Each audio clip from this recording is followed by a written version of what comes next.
November ತಿಂಗಳು ವೃಷಭ ರಾಶಿಯ ಜನರಿಗೆ ಒಂದು ಬದಲಾವಣೆಯ ಕಾಲವಾಗಿದೆ. ಈ ತಿಂಗಳು ಅವರ ಜೀವನದಲ್ಲಿ ಹಲವು ಹೊಸ ಅನುಭವಗಳನ್ನು ತಂದುಕೊಡುತ್ತದೆ. ಆರಂಭದಲ್ಲಿ ಎಲ್ಲವೂ ಸುಗಮವಾಗಿ ಸಾಗುವಂತಿದ್ದರೂ ಮಧ್ಯದಲ್ಲಿ ಕೆಲವು ಅಡಚಣೆಗಳು ಎದುರಾಗಬಹುದು.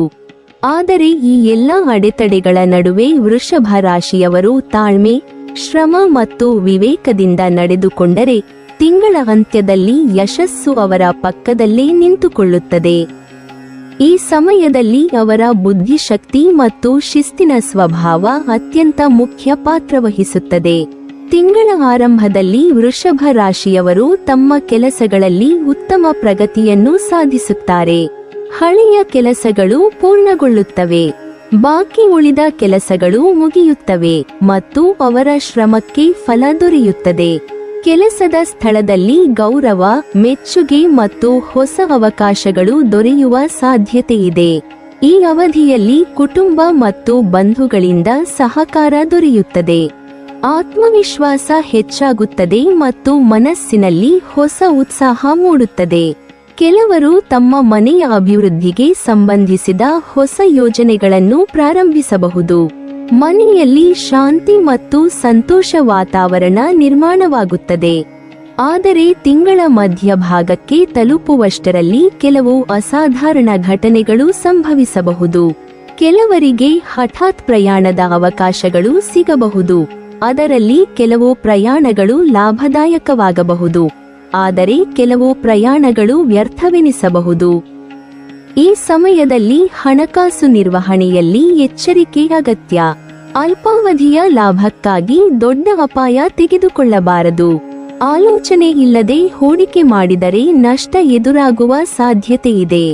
ವ್ಯಾಪಾರಿಗಳಿಗೆ ಈ ಅವಧಿಯಲ್ಲಿ ತಾತ್ಕಾಲಿಕ ಕುಸಿತ ಉಂಟಾಗಬಹುದು, ಆದರೆ ಆತಂಕ ಪಡಬೇಕಾಗಿಲ್ಲ, ಏಕೆಂದರೆ ಕಾಲ ಬದಲಾಗುತ್ತಿದ್ದಂತೆಯೇ ಲಾಭದ ಮಾರ್ಗ ಮತ್ತೆ ತೆರೆಯುತ್ತದೆ. ತಿಂಗಳ ಮಧ್ಯಭಾಗದಲ್ಲಿ ಸಂಬಂಧಗಳು ಪರೀಕ್ಷೆಗೆ ಒಳಗಾಗಬಹುದು. ಕುಟುಂಬದ ಒಳಗಿನ ಅಲ್ಪ ಅಸಮಾಧಾನಗಳು ಅಥವಾ ಅರ್ಥಭೇದಗಳು ಮನಸ್ಸಿಗೆ ಭಾರವಾಗಬಹುದು.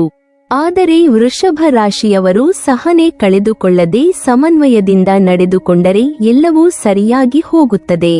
ಈ ಸಮಯದಲ್ಲಿ ನಿಜವಾದ ಪ್ರೀತಿ ಮತ್ತು ನಂಬಿಕೆ ಮುಖ್ಯ ಪಾತ್ರ ವಹಿಸುತ್ತವೆ. ಕೆಲಸದ ಸ್ಥಳದಲ್ಲೂ ಕೆಲವು ಅಸ್ಪಷ್ಟತೆಗಳು, ಸಹೋದ್ಯೋಗಿಗಳಿಂದ ಅಸಹಕಾರ ಅಥವಾ ಆತುರದ ನಿರ್ಧಾರಗಳಿಂದ ಅಸಮಾಧಾನ ಉಂಟಾಗಬಹುದು. ಈ ಸಂದರ್ಭಗಳಲ್ಲಿ ಮೌನ ಮತ್ತು ವಿವೇಕದ ಶಕ್ತಿ ಸಹಾಯವಾಗುತ್ತದೆ. ತಿಂಗಳ 3ನೇ ವಾರದಲ್ಲಿ ನಿಧಾನವಾಗಿ ಸ್ಥಿತಿ ಸುಧಾರಣೆಯ ಮಾರ್ಗ ಹಿಡಿಯುತ್ತದೆ. ಆದಾಯದ ಮೂಲಗಳು ಹೆಚ್ಚಾಗುತ್ತವೆ, ಹೊಸ ಅವಕಾಶಗಳು ದೊರೆಯುತ್ತವೆ, ಹಳೆಯ ಪ್ರಯತ್ನಗಳಿಗೆ ಫಲ ಸಿಗುತ್ತದೆ. ಕೆಲವರಿಗೆ ಆಸ್ತಿ, ಮನೆ ಅಥವಾ ವಾಹನ ಖರೀದಿಯ ಯೋಚನೆ ಮೂಡಬಹುದು. ಮನೆಯಲ್ಲಿ ಹೊಸದನ್ನು ಮಾಡುವ ಉತ್ಸಾಹ ಹೆಚ್ಚಾಗುತ್ತದೆ. ಬದುಕಿನಲ್ಲಿ ಸೌಕರ್ಯಗಳು, ಐಷಾರಾಮಗಳು ಮತ್ತು ಸುಖದ ಅಂಶಗಳು ಹೆಚ್ಚಾಗುತ್ತವೆ. ಈ ಸಮಯದಲ್ಲಿ ವೃಷಭ ರಾಶಿಯವರು ತಮ್ಮ ಶ್ರಮದ ಫಲವನ್ನು ಅನುಭವಿಸುತ್ತಾರೆ. ಆದರೆ ತಿಂಗಳ ಕೊನೆಯ ಭಾಗವು ಪುನಃ ಎಚ್ಚರಿಕೆಯ ಅವಧಿಯಾಗಿರುತ್ತದೆ. ಈ ಸಮಯದಲ್ಲಿ ವಾಹನ ಚಾಲನೆ ಮಾಡುವಾಗ ಎಚ್ಚರಿಕೆ ಅಗತ್ಯ. ಕೆಲಸದಲ್ಲಿ ಆತುರ ಪಡುವುದು ತಪ್ಪು. ಸಹೋದ್ಯೋಗಿಗಳ ಮಾತುಗಳಿಗೆ ಕೋಪಗೊಂಡು ಪ್ರತಿಕ್ರಿಯೆ ನೀಡಬಾರದು. ಶಾಂತ ಮನಸ್ಸಿನಿಂದ ಕೆಲಸ ಮಾಡಿದರೆ ಎಲ್ಲವೂ ನಿಮ್ಮ ಅನುಕೂಲಕ್ಕೆ ಬದಲಾಗುತ್ತದೆ. ಪ್ರೇಮ ಸಂಬಂಧಗಳಲ್ಲಿ ಸಹ ನಿಖರತೆ ಅಗತ್ಯ. ಅಲ್ಪ ಅರ್ಥಭೇದಗಳು ದೊಡ್ಡ ಅಂತರ ಉಂಟುಮಾಡಬಾರದು. ಆದ್ದರಿಂದ ನಿಮ್ಮ ಮಾತು ಮತ್ತು ನಡೆ ಮೃದುವಾಗಿರಲಿ. ಈ ಅವಧಿಯಲ್ಲಿ ಆರೋಗ್ಯದ ಕಡೆಗೂ ಗಮನ ಕೊಡುವುದು ಒಳಿತು. ಒಟ್ಟಿನಲ್ಲಿ ನವೆಂಬರ್ ತಿಂಗಳು ವೃಷಭ ರಾಶಿಯವರಿಗೆ ಅನುಭವಗಳಿಂದ ತುಂಬಿದ ಕಾಲ. ಈ ತಿಂಗಳು ಅವರಿಗೆ ಶ್ರಮದ ಮೌಲ್ಯ, ಸಹನೆಯ ಶಕ್ತಿ ಮತ್ತು ವಿವೇಕದ ಪ್ರಾಮುಖ್ಯತೆಯನ್ನು ಕಲಿಸುತ್ತದೆ. ಆರಂಭದಲ್ಲಿ ಉತ್ಸಾಹ, ಮಧ್ಯದಲ್ಲಿ ಸವಾಲು ಮತ್ತು ಅಂತ್ಯದಲ್ಲಿ ತೃಪ್ತಿ, ಈ 3 ಹಂತಗಳನ್ನು ಒಳಗೊಂಡಿದೆ ಈ ತಿಂಗಳು. ಧೈರ್ಯ, ಶಾಂತಿ ಮತ್ತು ಪರಿಶ್ರಮದಿಂದ ನಡೆದುಕೊಂಡರೆ ಈ ತಿಂಗಳು ವೃಷಭ ರಾಶಿಯವರಿಗೆ ಯಶಸ್ಸಿನ ಹೊಸ ಬಾಗಿಲು ತೆರೆದಿಡುತ್ತದೆ. ವೃಷಭ ರಾಶಿಯವರು ಶುಕ್ರನ ಆಳ್ವಿಕೆಯಲ್ಲಿ ಇರುವುದರಿಂದ ಅವರ ಜೀವನದಲ್ಲಿ ಐಶ್ವರ್ಯ, ಸೌಂದರ್ಯ, ಸೌಕರ್ಯ ಮತ್ತು ಆರ್ಥಿಕ ಸಮೃದ್ಧಿ ಪ್ರಮುಖ ಪಾತ್ರ ವಹಿಸುತ್ತವೆ. ಈ ದೀಪಾವಳಿ ನಂತರದ ಕಾಲವು ವೃಷಭ ರಾಶಿಯವರ ಪಾಲಿಗೆ ಅತ್ಯಂತ ಶುಭಕರವಾಗಿದ್ದು, ಹೊಸ ಆರಂಭ ಮತ್ತು ಸ್ಥಿರತೆಯ ಕಾಲವಾಗಿ ಪರಿಣಮಿಸುತ್ತದೆ. ದೀಪಾವಳಿಯ ನಂತರ ಶುಕ್ರ ಗ್ರಹದ ಪ್ರಭಾವದಿಂದಾಗಿ ಅವರ ಜೀವನದಲ್ಲಿ ಒಂದು ಶಾಂತ, ಸ್ಥಿರ ಮತ್ತು ಸಮೃದ್ಧ ವಾತಾವರಣ ನಿರ್ಮಾಣವಾಗುತ್ತದೆ. ಹಿಂದಿನ ತಿಂಗಳುಗಳಲ್ಲಿ ಎದುರಿಸಿದ ಅಸ್ಥಿರತೆ, ಆರ್ಥಿಕ ಅಡೆತಡೆಗಳು ಅಥವಾ ಮಾನಸಿಕ ಅಶಾಂತಿಗಳು ನಿಧಾನವಾಗಿ ದೂರವಾಗುತ್ತವೆ. ಶುಕ್ರ ಗ್ರಹವು ಸೌಂದರ್ಯ, ಪ್ರೀತಿ ಮತ್ತು ಸಂಪತ್ತಿನ ಸಂಕೇತವಾಗಿರುವುದರಿಂದ ಈ ಅವಧಿಯಲ್ಲಿ ವೃಷಭ ರಾಶಿಯವರು ತಮ್ಮ ಜೀವನದಲ್ಲಿ ಆಕರ್ಷಕ ಬದಲಾವಣೆಗಳನ್ನು ಅನುಭವಿಸುತ್ತಾರೆ. ಕೆಲಸದ ಕ್ಷೇತ್ರದಲ್ಲಿ ಶ್ರಮ ಮತ್ತು ಪ್ರತಿಭೆಗೆ ತಕ್ಕ ಪ್ರತಿಫಲ ಸಿಗುವ ಸಮಯ ಬಂದಿದೆ. ಹಿರಿಯ ಅಧಿಕಾರಿಗಳು ಅಥವಾ ಪ್ರಭಾವಿ ವ್ಯಕ್ತಿಗಳು ನಿಮ್ಮ ಕಾರ್ಯಪಟುತೆಯನ್ನು ಗುರುತಿಸಿ ಮೆಚ್ಚುಗೆ ನೀಡುವ ಸಾಧ್ಯತೆ ಹೆಚ್ಚಾಗುತ್ತದೆ. ದೀರ್ಘಕಾಲದಿಂದ ಕಾಯುತ್ತಿದ್ದ ಬಡ್ತಿ ಅಥವಾ ಆರ್ಥಿಕ ಪ್ರೋತ್ಸಾಹ ಕೂಡ ದೊರೆಯಬಹುದು. ಉದ್ಯೋಗ ಕ್ಷೇತ್ರದಲ್ಲಿರುವವರು ತಮ್ಮ ಸ್ಥಾನಮಾನವನ್ನು ಬಲಪಡಿಸಿಕೊಳ್ಳುವರು. ವ್ಯಾಪಾರಿಗಳಿಗೆ ಹೊಸ ಗ್ರಾಹಕರು, ಹೊಸ ಒಪ್ಪಂದಗಳು ಮತ್ತು ಅಪ್ರತೀಕ್ಷಿತ ಲಾಭ ದೊರೆಯಬಹುದು. ದೀಪಾವಳಿಯ ಈ ಪವಿತ್ರ ಸಮಯದಲ್ಲಿ ಶುಕ್ರ ಗ್ರಹವು ನಿಮ್ಮ ರಾಶಿಚಕ್ರ ಚಿಹ್ನೆಯಲ್ಲಿ ಸಂಚಾರ ಮಾಡುವುದರಿಂದ ಅದರ ಪ್ರಭಾವ ಅತ್ಯಂತ ಪ್ರಬಲವಾಗಿರುತ್ತದೆ. ಇದು ನಿಮ್ಮ ಆಸೆ ಆಕಾಂಕ್ಷೆಗಳನ್ನು ಪೂರ್ಣಗೊಳಿಸುವ ಸಮಯವಾಗಿದೆ. ನೀವು ದೀರ್ಘಕಾಲದಿಂದ ಬಯಸಿದ್ದ ಕನಸುಗಳು, ಅದು ಮನೆ ಖರೀದಿಯ ಆಗಿರಲಿ, ವಾಹನದ ಖರೀದಿಯಾಗಿರಲಿ ಅಥವಾ ಹೊಸ ವೃತ್ತಿಜೀವನದ ಅವಕಾಶವಾಗಿರಲಿ, ಈ ಅವಧಿಯಲ್ಲಿ ಸಾಧ್ಯವಾಗುತ್ತದೆ. ನಿಮ್ಮೊಳಗಿನ ಆತ್ಮವಿಶ್ವಾಸ ಹೆಚ್ಚಾಗುತ್ತದೆ ಮತ್ತು ನಿಮ್ಮ ಶ್ರಮ ಫಲಿತಾಂಶ ನೀಡಲು ಆರಂಭಿಸುತ್ತದೆ. ದೀಪಾವಳಿಯ ಸಮಯದಲ್ಲಿ ಸಕಾರಾತ್ಮಕ ಶಕ್ತಿಯು ನಿಮ್ಮ ಜೀವನವನ್ನು ತುಂಬುತ್ತದೆ.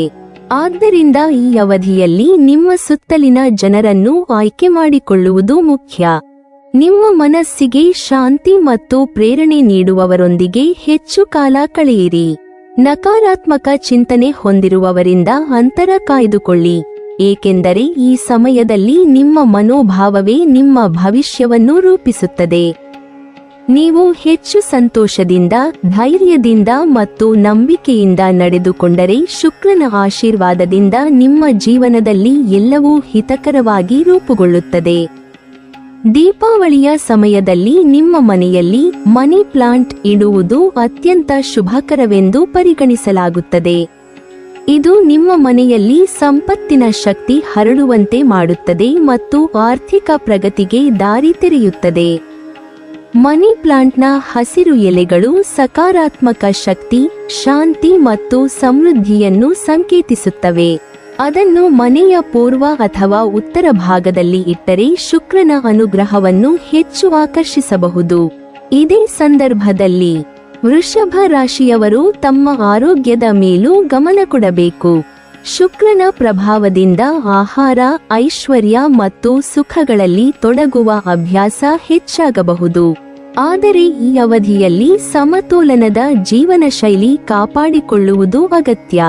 ನಿಯಮಿತ ವ್ಯಾಯಾಮ, ಧ್ಯಾನ ಮತ್ತು ಮನೋಶಾಂತಿಗೆ ಸಮಯ ನೀಡುವುದು ನಿಮ್ಮ ಜೀವನದ ಶ್ರೇಯಸ್ಸನ್ನು ಇನ್ನಷ್ಟು ವೃದ್ಧಿಸುತ್ತದೆ. ಒಟ್ಟಿನಲ್ಲಿ ಈ ದೀಪಾವಳಿಯ ನಂತರ ವೃಷಭ ರಾಶಿಯವರಿಗೆ ಒಂದು ಹೊಸ ಪ್ರಾರಂಭದ ದಾರಿಗಳು ತೆರೆಯುತ್ತವೆ.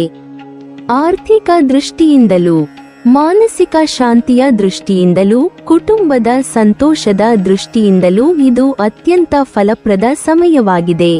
ಶುಕ್ರ ಗ್ರಹದ ಕೃಪೆಯಿಂದ ನಿಮ್ಮ ಜೀವನದಲ್ಲಿ ಪ್ರೀತಿ, ಸಂಪತ್ತು ಮತ್ತು ಸಮೃದ್ಧಿಯ ಬೆಳಕು ಹೆಚ್ಚಾಗುತ್ತದೆ. ಹೀಗಾಗಿ ಈ ದೀಪಾವಳಿಯನ್ನು ಕೇವಲ ಬೆಳಕುಗಳ ಹಬ್ಬವಾಗಿ ಆಚರಿಸದೆ, ನಿಮ್ಮ ಒಳಗಿನ ಬೆಳಕನ್ನು ಪುನರುಜ್ಜೀವನಗೊಳಿಸುವ ಹೊಸ ಆರಂಭವಾಗಿ ಪರಿಗಣಿಸಿ. ನೀವಿನ್ನೂ ನಮ್ಮ ಚಾನೆಲ್ ಅನ್ನು ಸಬ್ಸ್ಕ್ರೈಬ್ ಮಾಡಿಲ್ವಾ? ಹಾಗಾದರೆ ಈ ಕೂಡಲೇ ನಮ್ಮ ಇಂದ್ರಜಾಲ ಚಾನೆಲ್ ಅನ್ನು ಸಬ್ಸ್ಕ್ರೈಬ್ ಮಾಡಿ ಮತ್ತು ಪಕ್ಕದಲ್ಲಿರುವ ಬೆಲ್ ಐಕಾನ್ ಅನ್ನು ಕ್ಲಿಕ್ ಮಾಡಿದರೆ ನಮ್ಮ ಹೊಸ ವಿಡಿಯೋಗಳನ್ನು ನೀವು ನೋಡಬಹುದು.